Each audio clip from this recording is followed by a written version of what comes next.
What's the difference between sex and gender?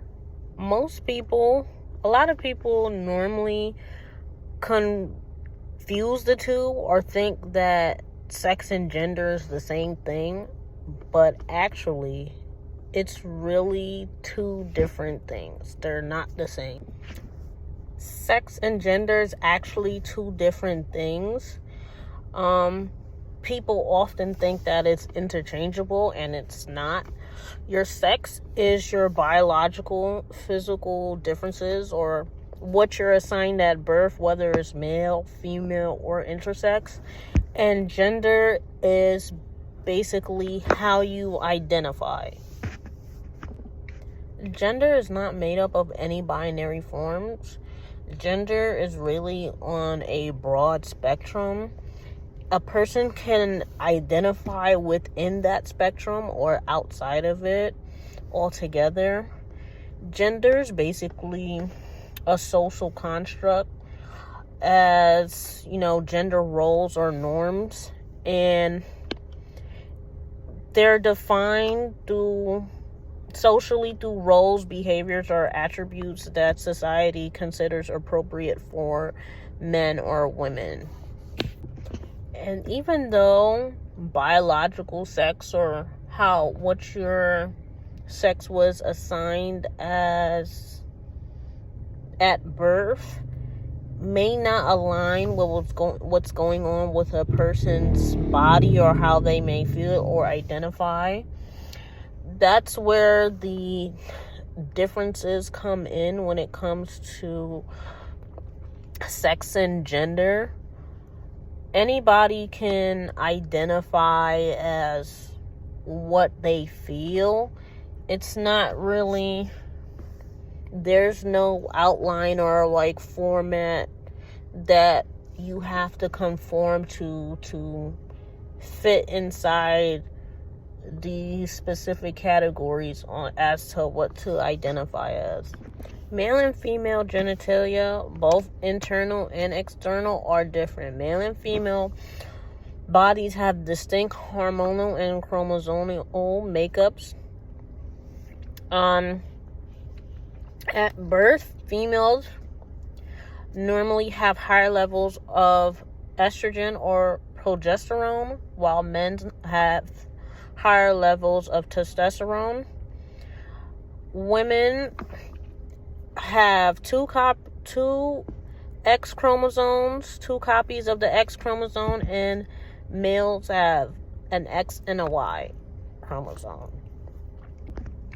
Sometimes society often sees maleness and femaleness as a biological binary. However, that's not always the case, because sometimes during birth you may encounter certain cases where somebody may have an additional X chromosome or extra Y chromosome. It's not always definitive to say, oh, this is a male or this is a female. There's special cases where it doesn't apply, or it's not always clear cut. That's where people that are intersex, they're born with both male or female reproductive organs. That's where that comes in. Some babies are born atypical, or born with atypical genitalia due to a difference in sex development. So it varies. It's not always white and black or black and white. Being intersex could mean different things. For example, a person may have genitals or internal organs that fall outside of typical binary categories, or a person might have a different combination of chromosomes, as I specified earlier. Some people may not know that they are intersex until they reach puberty. In America, gender has historically been defined as binary, but there's many other cultures that have recognized third genders or don't recognize a binary when it comes to gender that matches America's understanding.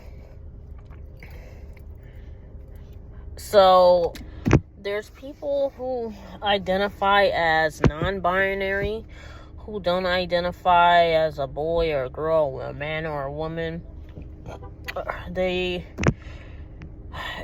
identify non-binary, gender fluid, gender queer, or among various other identities. Now there's terms, or a term called cisgender for those who identify as their sex at birth, or they identify as what they were assigned at birth. A person may fully or partially identify with their existing gender roles. Some people may not identify with them at all. People who also don't identify with the gender roles can identify as non-binary. As I stated earlier, gender is a social construct. According to the World Health Organization, gender refers to the socially constructed characteristics of women and men, such as norms, roles, and relationships of and between groups of women and men. It varies from society to society and can be changed. In some societies, gender roles may be more rigid or stricter than others. They're not always set in stone. It varies. Culturally, everybody doesn't conform to the same gender roles or don't expect the same from the same type of characteristics or roles from women and men in every single society. Like, it varies culturally. Something that is expected of women in America may not be the same thing expected of women in France or in Tanzania. It varies. It's not always the same. Every culture has different roles of what they believe men and women should be following or should be doing. Okay. Gender is because it's on a broader spectrum, it's more complicated than sex or being assigned a sex. There's expectations that come with gender. That's where the roles come in. For example, men and women are expected to behave and dress and communicate, all attributed to their gender.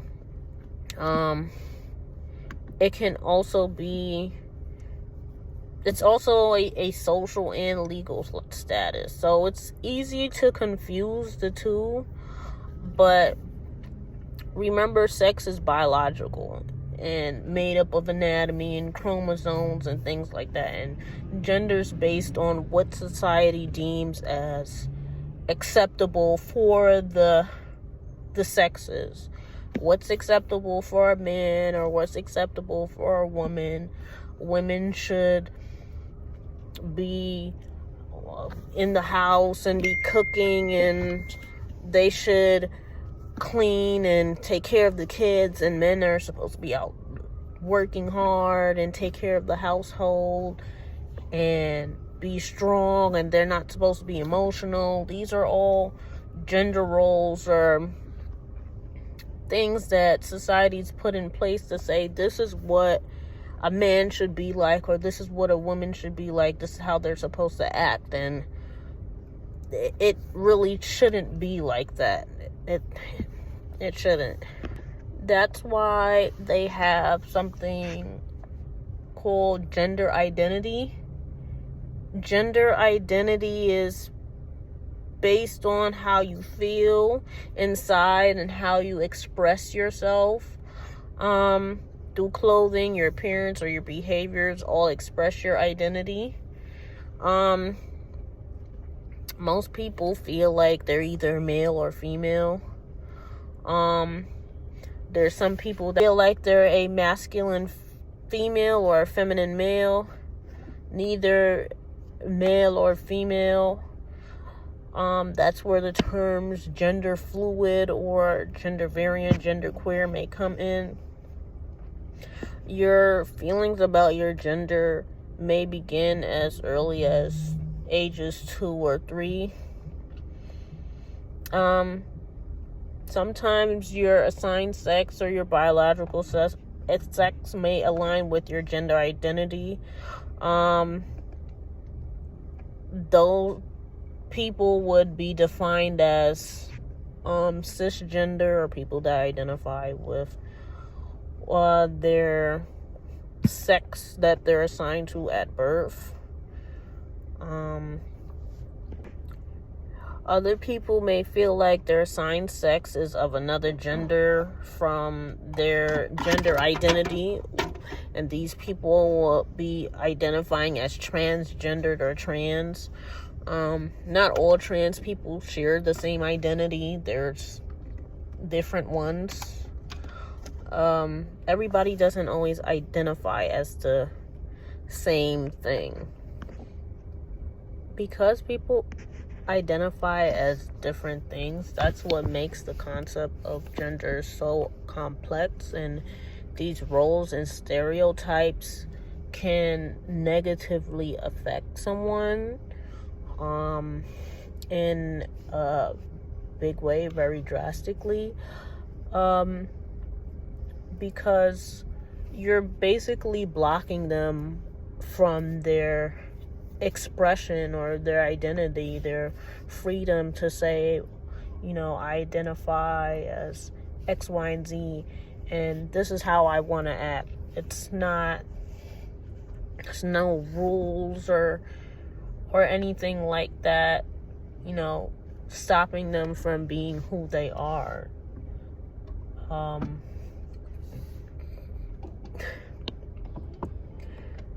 With gender roles and stereotypes, you basically have to act a certain way or wear certain things. Like in the US, for example,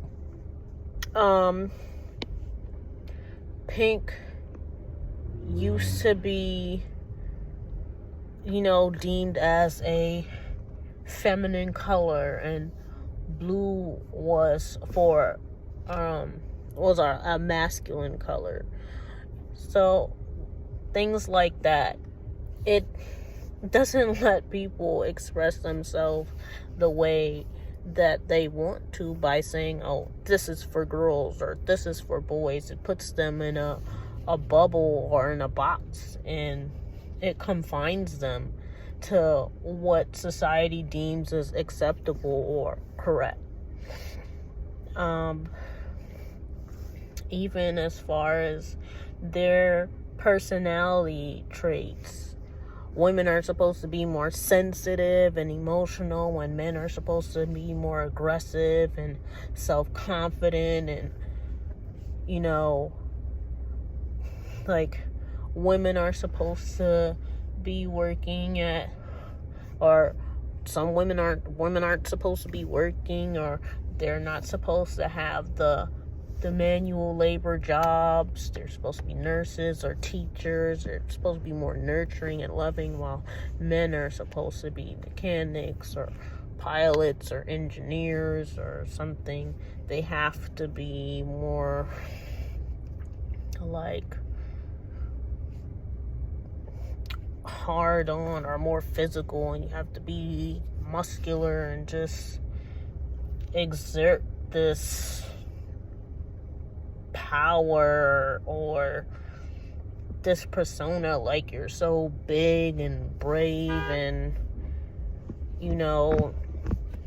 you're not allowed to be emotional or have some sort of femininity, or not supposed to be soft as a man, or women are not allowed to be rough or firm. Then it'd be deemed as aggressive or angry. It's like you can't win for losing when it comes to these gender roles or these stereotypes. If you're a male and you're a little bit more feminine, somebody might call you gay or think that you're weak, and it's not always the case. And that's but it's hurtful. You're labeling people and trying to put them down, put them in this category, may not even know them, and say, oh, well, you're not good enough, or you act like this, so this means you're that. And it shouldn't be like that. People should be able to express themselves or act how they want to act without being labeled as gay or bisexual or trans, or people should just be able to identify. If they want to identify as non-binary, they don't have a sex, they want to use pronouns they or them, she or he, it's up to them. They shouldn't have to be restrained or be confined to this box or this bubble that society has created to say that this is what's acceptable for a male or a female. I think that it's important that people respect people's gender identities, and just respect people or see people as human beings, not based off of what they do or wear or act, and just take people as they are, whether they're gay or straight, or it doesn't really matter, trans, it doesn't matter. People should be able to express themselves how they want to without feeling judged or scrutinized because of who they are. Nobody should have to be bullied because of that or anything. They shouldn't be discriminated against, be not given certain opportunities. They shouldn't have any of those issues because of how they identify in this world. It has nothing to do with religion or anything like that. People not going to hell because they're different. Everybody's not the same.